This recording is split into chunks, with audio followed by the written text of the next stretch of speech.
Well, are you ready to listen? Or are you ready to dance? Come March 3rd, we're going to have our 10th anniversary at Agape. It's 10 years. So on that day, I'll just prep you. We're going to have an incredible service, followed by a dinner, followed by a dance party with a silent auction. So we're going to start our regular time, and then we're going to go till 3 o'clock. So just plan on that being a big day. We're going to use that to really kick it out. We're going to invite all the people who've ever been to Agape. And so the place will be packed because you see roughly how many people are here right now. There have been probably several thousand that have come in and out. You want to know why people come in and out? They get what they need and they leave. They get what they need and they leave. And then if they need more, they come back because there's no judgment. Do you get that? We have no judgment. We have no fear, or we cannot damn you to hell. I remember when I was a Catholic, it was a mortal sin if you didn't go to church on Sunday. So where did you go on Sunday? To church. Why? Because it was a mortal sin. You see, we're about love. We're about embracing the fact that we want you to come because you're attracted to it, not because you fear it. Okay? So what I want to talk about today is that everything begins and ends with you. And we're going to explore this in a lot of different ways today, and you're not going to understand it. And most of the time, we start with the premise of God, that God is all there is. I'm going to start off the other way. I'm going to start off that you are the experiencer. So let's think about your lives right now. In your work, you experience everything that happens in that company. Anything that happens at that company that you are not aware of, you don't experience. The only people you experience are the people you're talking to. The only thing you really experience is the work you're involved with. The only thing you experience is what you bring into your mind about that company. Things that are being said in other parts of that organization that you're not experiencing, that you're not aware of, you have no experience of. So again, the reason we have experience is because of where our awareness is, and our awareness is always centered on who? On us. Let's really get that out of the way, that no one is centered on another person more than they are centered on themselves. That's not selfish. That's in our DNA. It's natural. So we talked about work. Let's go into a relationship. Relationship's the same way. The only experience I have in my relationship with my wife is the one I create in my mind. I don't know what relationship she creates in her mind with me, but I'll bet it's not the same one I create. Do you get that? Because we put our own slant, our own perspective. Now think about that. The second we start to say, well, they should experience this, we're in judgment and we're going to start to create what? An experience that's not all that great. Do you get that? So the second I put a demand on someone, what am I taking away from them? Freedom. My wife said it louder than anybody. Did you get that? She understands.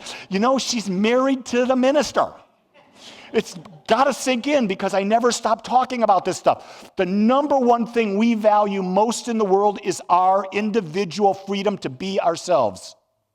So when you come like on Thursday to hear Dr. John, he's going to talk about our values, living up to our higher values. I agree with all of that. But I also believe that underneath those higher values is the desire for freedom. That is the number one most important thing. If you got a 2-year-old, you know that freedom's the most important thing because a 2-year-old's learning to say no. My granddaughter, you're going to hear granddaughter stories now forever. But I think she's going to be 9 months and 2 days, and she's crawling. She's got more freedom, doesn't she? And what do the parents want to do? They want to control. They want to block off the child, don't they? They got to cover up this. You can't get into that. You can't do this. And the child goes, the second you turn your back, the child's right where you don't want it to be. Why? They want to experience. Why does someone want to experience? Because it's the only way they learn. Do you get that? It's the only way they learn. So for a child, you've got to make sure it's not deadly to them. It's not going to cause them physical harm, but you want that child to experience. The key thing is if you're seeking a life where you want to be happy all the time, I promise you, you will be miserable all the time. And the reason you would be miserable all the time is simply this, because it's an unrealistic expectation that can never be reached. And you're saying, whoa, the minister said you can't be happy all the time. Well, think about that. We live in a world of duality. And doesn't duality cause contrast? Isn't contrast the way we experience the highs and the lows? Without the contrast, we would have no experience. So it's important to have the experience. It's important to have that. The idea is, can you see it in balance? You see, it's not about being happy all the time. It's about being aware enough to see both sides of the coin so that when you're in it, you can appreciate when you're in the high. And when you're in the low, you can appreciate you're in the low. So you can now say, okay, I can now make a choice to get out of the low. You see, this is what we don't understand, is that we're going to get in the low, but how long we stay there is a personal choice because we are the experiencer. You see, the experience that we're having is really, when we identify to that experience, it's what tells us, are we on the path of where we want to go, or do we need to shift and go in a different direction? That's what the contrast tells us. When we're in alignment, we're going toward what we want. When we're not in alignment, we're not going. Here's the hard thing, though, is a lot of people don't know where to go. Or they're going in places that other people have told them to go. And they've never formulated their own life vision about where is it they want to take themselves. That's real important. That's why Thursday night's going to be great, because that's the basis of starting to understand who you are and where you want to take your life. Because here's the thing. Not only are you the experiencer, but you are the creator. So when you take this idea, picture two circles and picture a slight overlap. Can you all witness the little overlap there? So this is the experiencer. This is the creator, okay? What's in that overlap is what we call in religious science the law. And that law responds to the nature of who we are. Not just our thoughts, but it responds to our beliefs. So who we are, our thoughts, words, actions, and feelings aligned toward a specific result, held specifically and consistently, that's the law, hearing that, and it makes it into our lives. Now, a lot of people don't like to hear that because they want to believe in a victim mentality. Everywhere you go, everyone's talking about a victim mentality. They did this, the Democrats did this, the Republicans did this, the liberals did this, the conservatives did this, the blacks did this, the whites did this, the Jews did this, the Arabs did this. You know what it's always about pointing? Do you know how power comes into play? You find someone that you can channel and blame, and then everyone goes to that, instead of being taught that we're all personally responsible for our experience. Because you see, when we believe that we're personally responsible for our experience, no one has power over us. Do you get that? Who do you want to have power over you? Yourselves, isn't it? You don't even want your spouse to have power over you, do you? I don't. I don't agree with everything she does. Why would I want her life to be my life? That would be really boring. A lot of people say, I want someone who shares the same things that I share so we can do all the same things together. My God, go on a vacation by yourself. You want the contrast involved because that's what gives it juice. There was a movie, Parenthood, I want to say, and it was Steve Martin was in it. And there was this thing, and their lives were like this. It was like this. It was ups and downs and ups and downs and ups and downs. And at the end, there was a conversation with a grandmother, and she was asked, what type of life would you like? And she says, I love the roller coaster. Because I love the highs. And with the lows, I get to experience greater highs. And she says, when you come to grips with the idea that life is a roller coaster, you're going to be at peace. You're going to be in balance. You're going to be able to look at life differently, and you won't get hung up on being out of alignment. We all get out of alignment. So we are the creator. So think about that. If you're creating your life right now, what has to happen to change it? The responsibility to do that's within you, isn't it? No one else can change your life. Yesterday I was feeling I said, I wonder when Jean's going to get home. Because Jean likes to go shopping on Saturday mornings and early afternoons. That's her thing. I'm not that. So I was sitting there. I'm saying, well, she's not home. What can I do to make me feel good? So I just stripped naked and went out into the hot tub. Didn't need Jean to be in the hot tub, did I? It was 12 o'clock. It's a perfect day. Wasn't it a beautiful day? And so what else? Why not just go into the hot tub? Do you think I cared what the neighbors thought? No. Why would I care what they thought? They would see beauty in front of them. That's how I look at it. And if they're looking at my window, shame on them. They should see beauty. But the fact of the matter is, don't be dependent. Risha, I see you looking at your husband right now. And you're saying you would do that, wouldn't you, Jim? And he would. So, see, God, this is a great segue. We've been taught, because there were a lot of people that gave me a funky look when I just said I stripped naked and got in the hot tub. Because a lot of people in here don't believe the body's beautiful. A lot of people believe that the body should be covered, that there's appropriateness for the body. Who taught you that? Did God teach you that? Or is that a man or human-made thing? It's a human-made thing, right? And what is it made from? It's made from a state of judgment, isn't it? Is judgment love?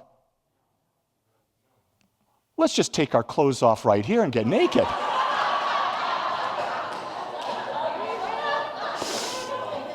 Maybe that'll be a special retreat in a few years. So start working out now. Anyway, so remember, do you notice how everything I'm saying I'm getting a response from? I'm not creating that in you. You're creating that by how you're perceiving what I'm saying and how you're allowing it to demonstrate out of you. Are you getting that? So a lot of people will come out of here and say, did you hear what Reverend Lee said? I didn't create the experience whoever that is having. They did in how they perceived what I said. I just put words out there. I put words out there specifically to trigger things in people so that they will question their own beliefs about things. Do you realize that's what a teacher does? A teacher comes into a group and they press buttons so that the people can be stimulated to examine things at a deeper level so they can understand where did their beliefs on that subject come from so they can really start to focus on, do I really believe this? Do I need to believe this anymore? Is this belief even serving me anymore? Because here's the thing, your beliefs are what creates.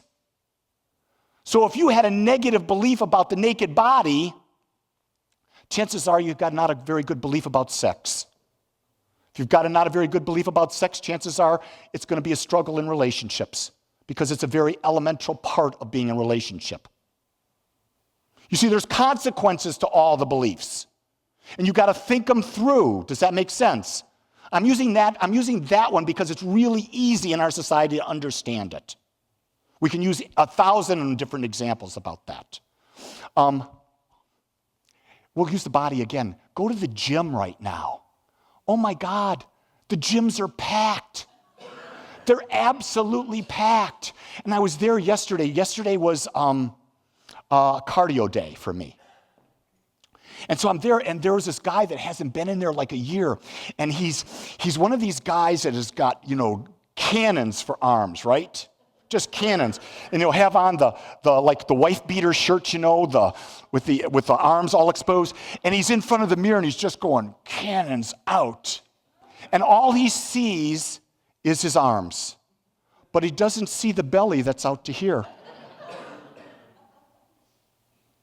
I say that because that's an example of awareness. He believes that the arms are the most important thing for him to demonstrate manhood in his life. He's not seeing the whole body as that thing. Not right or wrong, it's just where he is. I use that example because where in our lives are we so laser focused on an aspect that if we opened up, we could see a bigger aspect and we've got more opportunities to experience and be grateful for and to grow in awareness and make ourselves healthier, wealthier, and more lovable. How do you make yourself more lovable? By loving yourself more. Do you get that? You will receive as much love as you yourself. You will never receive more than that. So if you want more love, it's about accepting yourself more. That's what love means. It means to accept yourself as you are, right here, right now, knowing you can transcend and become more in any moment. So we've got you are the experiencer and you are the creator. You're also the observer. And this is one that's the step that most people have to work harder at. And that's where you're able to observe yourself creating. You're able to observe yourself experiencing. So you also see the experience and you're in the experience. So this is where the director of the movie is. They're watching the movie as it's being played out. But in this movie that is your life, you're really the actor and you're the director. And this is where the practice of meditation allows you to get into that observer role. And it happens, and it's such a beautiful thing. When I was in India the very first time, I'm just going to say this, India for me has been transformational. My trips to India have been the greatest adventures of my life, and they have caused me more growth in awareness than anything I've ever done. And the reason it does that is because I go into an environment where I don't know anything. I don't know the customs, I don't know the foods, I don't know the landscape, I don't know the language. When I go to India, the only Caucasian I see in 2 to 3 weeks when I'm there is me. So I'm immersed in the culture. And when you're immersed in the culture, you become different. And so when we were in India doing a silent meditation retreat at Kriya Yoga, and the 100-year floods from Uttarkashi happened, and we were stranded. And then when we were leading this group of 40, mostly women, out going across the Himalayas in a way that was treacherous because it was mud and rain and you could fall into 750 feet down, I literally was above my body, watching myself do it in my body, doing the most physically challenging thing I've ever done in my life. And I was probably 30 years older than anyone else in the group. But it's not your age. It's what do you believe you are. And then it's about, can you get out of it? You see, when we struggle in situations, it's because we're in the experiencer. When we don't struggle in the same situation, it's because we're able to go into the observer role. And when you're in the observer role, you're not attached to the emotion, you're observing what is happening, neither good nor bad. You see, and when you're in the observer role, you can say, oh, this is not where I want to go. Let me use my creative power to create a new situation. So to get into that observer role, that's critical. I read this the other day and I loved it. It's by Jack O'Keefe. She's an Irish mystic that I've been reading a lot about. And she said, it is the nature of desire to prompt the mind to create a world for its fulfillment. Isn't that beautiful? It's the nature of desire. But the question you got to ask is, what's your desire? What is your desire? And I'm going to go more than what's your dream. I'm going to go, what is it in you that is burning, longing to be expressed in the world? What is it that's unique to you that you're desiring to bring out and experience and express that's for the good of yourself and will serve others? Do you notice I put the good of yourself and serve others together? Because if it serves yourself and it's selfish, it's not that great a desire. But if it's serving others at the same time, whoa! And when you create that desire and you hold that desire like that, it just bursts. All the circumstances, all the people, all the support will automatically come to you. Automatically come to you. It is amazing when you watch it. This is where the law of attraction, this is another definition for the law of attraction. Do you see that? It is the nature of desire to prompt the mind to create a world. That's what it is. When you prompt the mind, that's the law of attraction. It's creating a world for its fulfillment. When you become the man or the woman who so loves and accepts themselves, you're creating a place for the world to create an environment where you attract people who will love and support you unconditionally. That's the whole idea of it. So we come to the aspect that you are a microcosm of the macrocosm and you are one with everything. This is where in a religious science church, they start out with this: God is infinite, God is all there is. If God is infinite and all there is, all-knowing, everywhere present, then everything is created out of it. If everything is created out of it, then everything is an expression of it. If everything is an expression of it, then it must all be perfect because it's God individualized and expressing. And if God is individualized and expressing as everything, then you and I are individualizations of it. Therefore, right now we are perfect and we are functioning the same way God functions. So by our beliefs, we create. The same power that created the cosmos is the power we're using to create our lives. Our lives are a microcosm of the macrocosm. And in the macrocosm, there are infinite dimensions. There's not just the physical dimension. There are infinite dimensions. Think about what the infinite must mean. It's greater than anything we can imagine. And if we can imagine it, there's a billion times more than what we can imagine. We have all that available to us as we increase our awareness. As we understand that the beauty of being in the human body is that we get to experience it. Think about that. If you were one with all that is and you did not have your senses, you would experience nothing. But because you're in human form and you have senses, you get to experience things. This is heaven.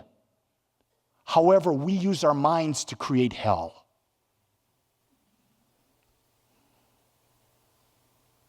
Isn't that a fascinating way to look at it?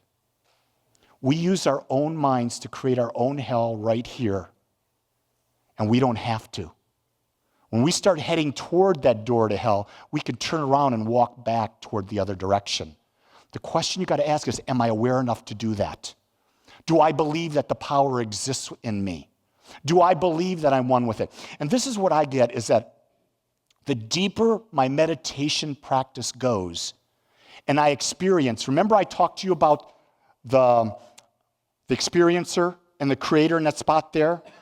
Well, then beyond this circle is another circle that overlaps slightly. That's the infinite. In fact, that circle could actually envelop all of it, okay? That's the allness.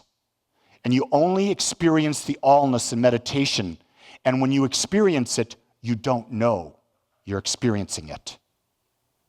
It's the space between thoughts. Because in the allness, there is no I.